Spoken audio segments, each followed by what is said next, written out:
In this day and age, the word legend is tossed around rather freely, but it is safe to say our first guest this week is indeed a legend. Rock and pop musician, writer, and producer Todd Rundgren, probably best known for his hits I Saw the Light, Hello It's Me, and the sports anthem Bang on the Drum All Day. Rundgren has had a long and amazingly productive career.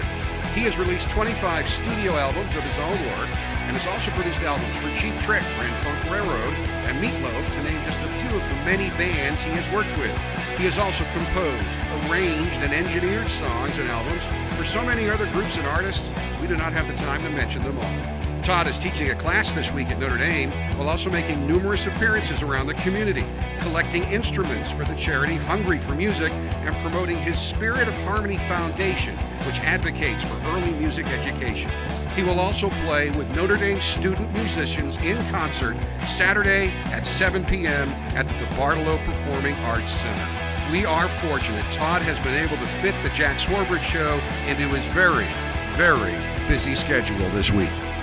Thanks so much for being with us. This is an absolute thrill for me. I promised to get to the reasons that bring you to campus, but I guess start with a little of the music history first, because I'm sure you're the first person I've ever met who worked with Jesse Winchester.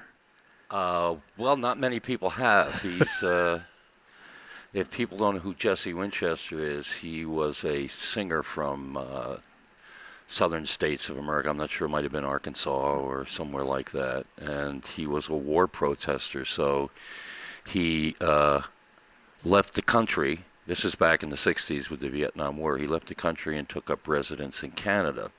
So all of his recordings had to be done outside the country. His first album, which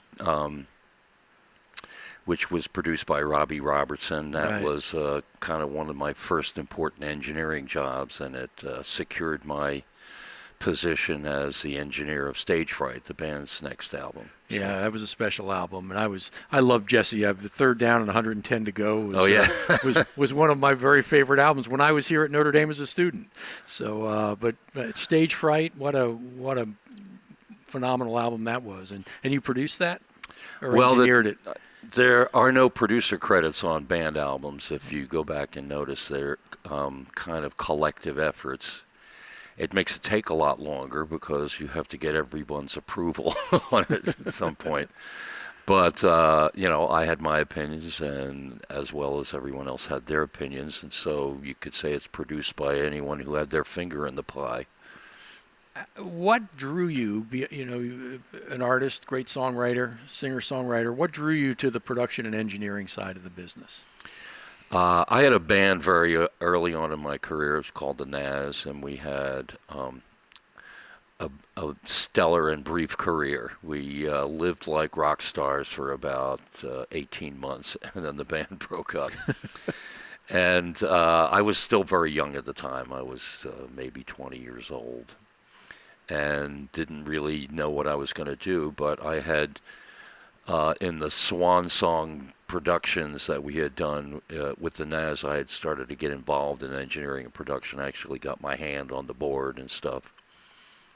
So I was kind of on the street, and the partner of the guy who had managed the Naz found me, looked me up, and said, "Why don't you come to work for the Albert Grossman organization as an engineer and potential producer?"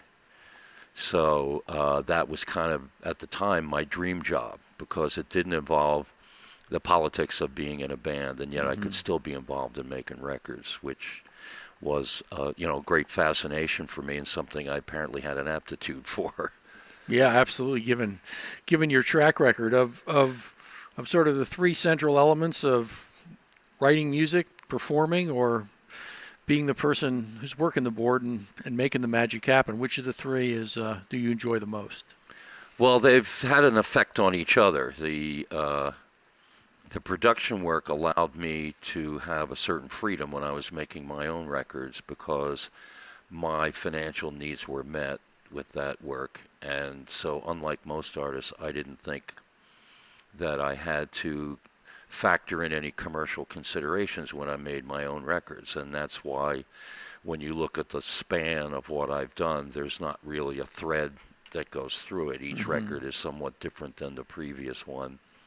sometimes I may go back and revisit previous styles, but I'm still pretty much a musical anthropologist and big game hunter in a sense. I'm out there looking for new genres to incorporate and things like that. So that's what keeps my music interesting, was the fact that I didn't have to turn it into sort of a dependable product that, was like milk. When you pick it up, you always know what to expect and you get what you expect. So the production, which is very interesting, gives you the opportunity to work with a lot of different artists and absorb their influences as well as influence them. You get to do your own thing in which nobody tells you what to do. So there's the discipline of the production. There's the freedom of my own productions, my own records and projects. And then eventually I got comfortable enough with performing live that became a whole other aspect of what I do. At first, my only concern was staying in tune, and surviving through the set physically. And eventually, I got stronger and more comfortable with it. And now it's an integral part of my life, especially as the record industry has changed so much. Yeah. You used to be able to get a couple $100,000 out of a label and tour support and stuff like that, and you were more or less living or had a substantial income stream from your records. Well, that's kind of has collapsed in a way, so everything's gone back to live. And I'm touring probably more than I have in my whole life recently. Wow. Between Ringo Starr's band, which I'm out with, Right. we may go out anywhere from 3 to 5 months a year, depending on the mood that he's in. And then there's my own tours. So in recent years, I've been out 8 to 10 months a year. That's a lot. Where's home base for you? I live on the island of Kauai, in the state of Hawaii. Wow. Well, I'm jealous of that. So let's talk a little bit about what brings you to Notre Dame. We're thrilled to have you here, but tell us a little bit about what you're doing while you're here. Well, I have sort of a dual purpose. The first purpose is to be an artist in residence here and to share my experiences with the students and interact with them in various ways. But that kind of enabled a second agenda, which was once I was here at Notre Dame, we sort of partnered up to further the goals that we share, which have a lot to do with community outreach and specifically, in our case, the Spirit of Harmony, which is a foundation that has the aim of trying to foster music programs, especially for younger people, kids about elementary school age. And we've made this a priority because aside from the intuitive things that everyone believes about music, that it encourages kids to learn teamwork and it gives them something to do, keeps them off the street, the discipline that's involved and all of that. But recent data, especially studies from Northwestern University, have found that there are actually organic effects from learning how to play an instrument at a very young age. And so our object is to provide tools and advocacy for people who want to introduce music programs back into the schools, and to also arrange to have them supported, ideally by by entities that are local so that they can develop a long-term relationship. But often we'll be connecting perhaps a program where they teach guitar with a company that makes guitar strings so that they can get the nuts and bolts of what they need in order to keep the program going.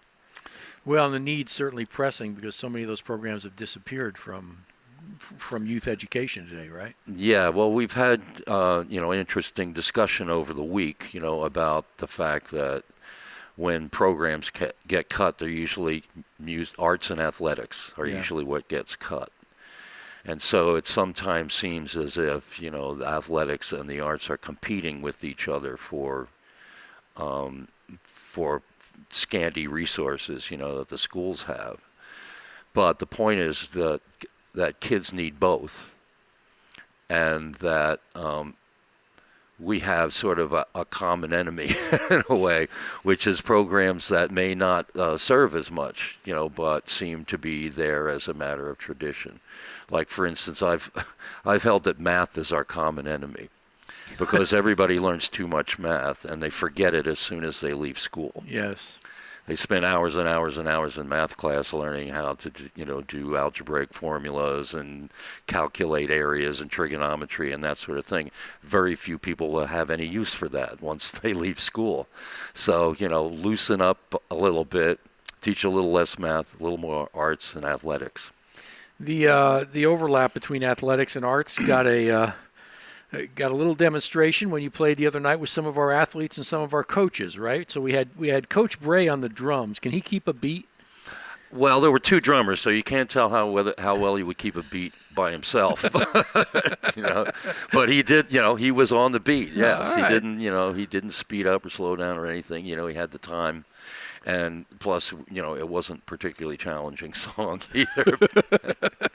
But it was one that you could work in a cowbell, apparently, because Deanna Gump was on cowbell. Yeah, you can work in any kind of percussion you get your hands on. Yeah. It's one of the dumbest songs ever written, I will confess. What was the song? It's called Bang the Drum All Day. Oh, okay, sure, yeah. So as long as you can find 2 and 4 in there, you're good to go. And Corey Robinson, Scott Daly from our football team performed. What was Corey on his ukulele? We did a couple performances actually. Last Thursday night we were on the coaches show over at O'Rourke's, and we performed a couple of songs on ukulele. And then the next night we did the pep rally. And I don't know that we've had a chance to perform together again, but I've seen Corey in a lot of the classes that I'm in. So, I'm getting my Corey fix while I'm here. and your uke fix, just like you're back in the islands, huh? It could be. Well, Corey, as a matter of fact, has a history with the islands, and that's why he's taken up the instrument. I guess apparently their family spent a lot of time over there, and so we kind of hit it off right away. We know a little bit about the instrument and about the culture and stuff, so had something in common there. That's great. Two other things I know you've been involved in. One is you went to the Dickinson Middle School with our lacrosse team, right? Yes, we did that yesterday, I believe it was. Things are kind of a blur for me. Yeah, I'm sure. Sure. And what did the lacrosse team contribute to your musical advocacy at Dickinson? Well, they do a whole lot of things over there. Yeah, Music right. is just one of the things they do. They're essentially, mentoring kids who, need like male role models and things like that. So they're playing cards with the kids, they're doing other things, and music is kind of one of the things that they do. So we had an opportunity to jam a little bit, and some of the kids joined in. They didn't have a lot of musical instruments there, but we did a little Q&A, and the kids had a lot of interesting questions, but the one question that seemed to come up the most is like how to tune a guitar. They were very technical about it for some reason. They didn't ask me how to play a guitar. They asked me how to get it in tune. They may have had, maybe because they had my experience. My guitar teacher when I was in junior high school fired me because he said he'd never seen anybody get all the strings tuned to the same note before, and concluded I was tone deaf. You managed to get them all on the same note? Yeah. That's pretty good, actually. I was absolutely tone deaf. Hey, it's been such a pleasure. It's great to have you here on campus. Thank you for your work with young people and trying to protect the important educational vehicle that is music in our schools. And thanks for being here at Notre Dame. Thank you. Go Irish. Great to be with you. We'll be back in a minute.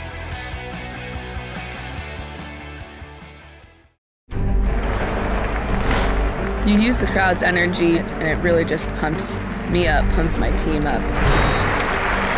Just to have your emotions heighten your stomach, gets a nervous, excited feeling, gets your adrenaline pumping.